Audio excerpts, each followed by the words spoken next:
Mixed programme देखने वाले और सुनने वालों को अस्सलाम अलैकुम गाइस। काफ़ी दिनों के बाद मैं आज लाइव ब्रॉडकास्ट में जो है हाजिर लाइव ब्रॉडकास्ट सॉरी रिकॉर्डिंग में हाजिर हुआ हूँ, क्योंकि मैं काफ़ी दिनों से बीमार था और बहुत ज़्यादा बिजी भी हो गया था, इसलिए मैं आ नहीं सका था, तो उसके लिए सॉरी। तो गाइस आज दो रिपोर्टें हैं, दो न्यूज़ है, आपको मैं बताऊं। पहली रिपोर्ट और पहली न्यूज़ तो ये है कि डॉक्टर आमिर लियाकत हुसैन के हवाले से जो उन्होंने तीसरी शादी की है। और दूसरी रिपोर्ट बानी एमकेएम के हवाले से, अल्ताफ हुसैन के हवाले से होगी, आपको दूंगा। पहली रिपोर्ट ये कि आमिर लियाकत हुसैन साहब ने जो शादी की है तीसरी, आपको पता है कि वो काफ़ी दिनों से जो उनको तलाक़ें हुई हैं, तो उनकी जो बेगम थी तूबा आमिर, और पहली बेगम जो थी, उनका नाम है भूल गया मैं, उनके तरफ से जो उनको तलाक़ें हुई थी, वो काफ़ी डिप्रेशन में थे, परेशान थे। और परेशानी की हालत में आपको पता है वो काफ़ी बार बीमार भी हुए, हॉस्पिटलाइज भी हुए, इसी टेंशन की वजह से और इसी डिप्रेशन की वजह से। तो आखिरकार हुआ ये कि आमिर लियाकत हुसैन साहब ने जो है वो तीसरी शादी कर ली। और मैं आपको बताऊं कि तीसरी बीवी उनकी कौन है। मैं आपको ये बताऊं कि उनका ताल्लुक जनूबी पंजाब से है, शायद मेरे ख्याल से सराइकी ज़बान है, और दानिया शाह उनका नाम है। और बेसिकली जो है वो उनका जो ताल्लुक है वो लोधरा से है। तो बताया ये जा रहा है कि अभी एक प्रोग्राम में आमिर लियाकत हुसैन साहब ने शिरकत की थी। तो एंकर ने जब उनसे सवाल किया, पहला सवाल किया कि आपने अपनी पहली बीवी को क्या दिया था, तो उन्होंने ये कहा कि मैंने अपनी पहली बीवी को 8 करोड़ रुपए दिए थे और कुछ गाड़ियां दी थी। और जब तीसरी बीवी जो शादी अभी नई शादी की है, जिनका नाम दानिया शाह है, तो इनके बारे में जब पूछा कि आपने मुंह दिखाई इनको क्या दिया, तो इस दानिया शाह ने ये कहा कि मुझे आमिर लियाकत हुसैन ने मुंह दिखाए में एक गाड़ी दी है। वो कौन सी गाड़ी दी है ये नहीं पता, छोटी गाड़ी दी है, बड़ी गाड़ी दी है। अब गाड़ी तो रक्षा भी कहलाता है भाई, मोटरसाइकिल भी गाड़ी एक तरह की कहलाती है। बहरहाल गाड़ी का नाम नहीं बताया, करोला दी है या मर्सिडीज दी है, बीएमडब्ल्यू दी है, कुछ पता नहीं है।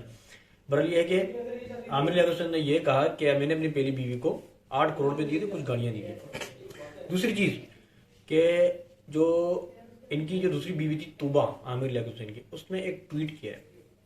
ट्वीट ये किया कि उसमें पहली में कुरान की आयत दिखाई गई है और नीचे उसको तर्जुमा लिखा गया है कि जो मर्द जो है वो पाक दमन औरत की ख्याल नहीं करते उस पर अल्लाह की लानत होती है। ऐसी कोई जो है वो कुरान की आयत है वो, यानी कि जहर उगला है। जो पहली जो आमिर लियाकत हुसैन की जो साबका बीवियां थी, जो पास्ट बीवियां थी, उन्होंने एक तरह से आमिर लियाकत हुसैन पर लान तान की है और गुस्सा दिखाया है।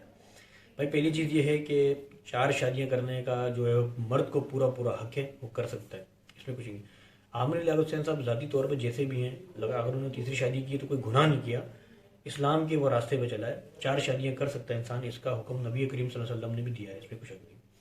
तो ये तो रिपोर्ट हो गई गाइस आमिर लियाकत हुसैन के हवाले से जो मैंने आपको बताई। दूसरी रिपोर्ट बानी एमक्यूम के हवाले से, अल्ताफ हुसैन साहब के हवाले से मैं आपको बताऊं।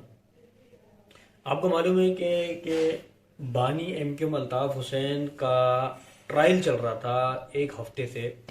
उन्होंने जो कराची में 22 अगस्त को जो तकरीर की थी, इश्तियाल अंगेज तकरीर की थी और पाकिस्तान के खिलाफ जो बात की थी, उस पर जो केस दायर किया गया था हाई कोर्ट में, क्राउन टाउन जो वहाँ पर हाई कोर्ट है, वहाँ पर केस दायर किया गया था। वो एक हफ्ते से ट्रायल चल रहा था अल्ताफ हुसैन साहब का, और जो कि कल जो है वो ट्रायल मुकम्मल हो चुका है।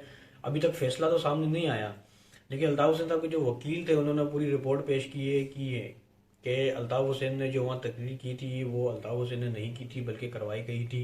दूसरी चीज़ ये है कि अल्ताफ हुसैन ने कोई इश्तियाल अंगेज तकरीर नहीं की थी, बल्कि ये दिल बर्दाश्त हो गए थे इन्होंने, इसलिए ये अल्फाज जो निकल गए थे हो गए थे। उसके अलावा अल्ताफ हुसैन साहब, दूसरी बात रिपोर्ट में आपको बताऊंगा इसके, बानी एमकेएम अदालत से जब वापस आ रहे थे तो एक मीडिया एंकर ने उनसे एक सवाल किया था कि क्या आप पाकिस्तानी हो या नहीं।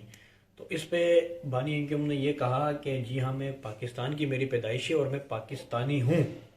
तो ये एक बहुत बड़ा जवाब है, समझदार समझ सकते हैं कि इसका क्या मतलब है।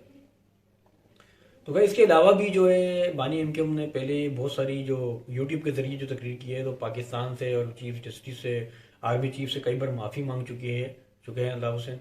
और ये भी उन्होंने कहा है कि मैं एक बार फिर जो है मुझे जो है वो चांस दिया जाए, मैं जो है पाकिस्तान की तकदीर बदल दूंगा, ऐसे वैसे बातें की है बहुत सारी। यानी कि माफ़ी मांगी है, कौम से माफ़ी मांगी है, आर्मी चीफ से माफ़ी मांगी है, सुप्रीम कोर्ट से माफ़ी मांगी है। तो गाइज ये है कि आप समझते हैं कि बानी एमकेएम को माफ़ी देनी चाहिए या नहीं देनी चाहिए, कमेंट में मुझे ज़रूर बताना।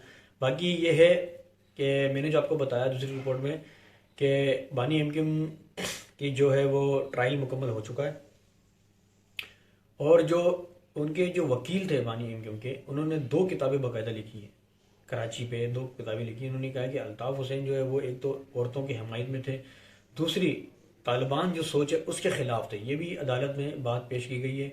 और जो बानी एमकेएम की जो तकरीर थी जो 22 अगस्त वाली, वो अदालत में पूरी चलाई गई है, लाइव, और दिखाया गया सारा। तो इस पे जो है वो जज ने साहब ने जो है वो कलमदान जो है बंद कर दिया है, कलम बंद कर दिया गया है। अभी फैसला इसका सामने नहीं आया, अन करीब जो है वो फैसला आ जाएगा। मुझे तो ऐसा लगता है, मैं ज़ाती तौर पे ये बताऊं कि फैसला अल्ताफ़ हुसैन के खिलाफ नहीं आएगा बाकायदा। उन्होंने ये भी कहा है कि अगर अल्ताफ़ हुसैन का जो जवाब नहीं आया तो उसका जवाब मतलब ये नहीं है कि अल्ताफ़ हुसैन मुजरिम है, ये भी कहा गया।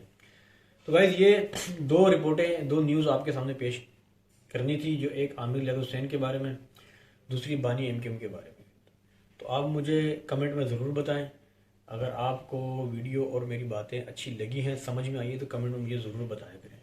तो जो नए मेरे व्यूवर्स हैं जिन्होंने मुझे सब्सक्राइब नहीं किया, तो प्लीज़ उनसे रिक्वेस्ट है कि वो सब्सक्राइब कर दें मेरे चैनल को, बेल आइकॉन को ज़रूर दबाएं। बेल आइकॉन से मेरी मज़ीद वीडियो आपके सामने आएगी गाइस।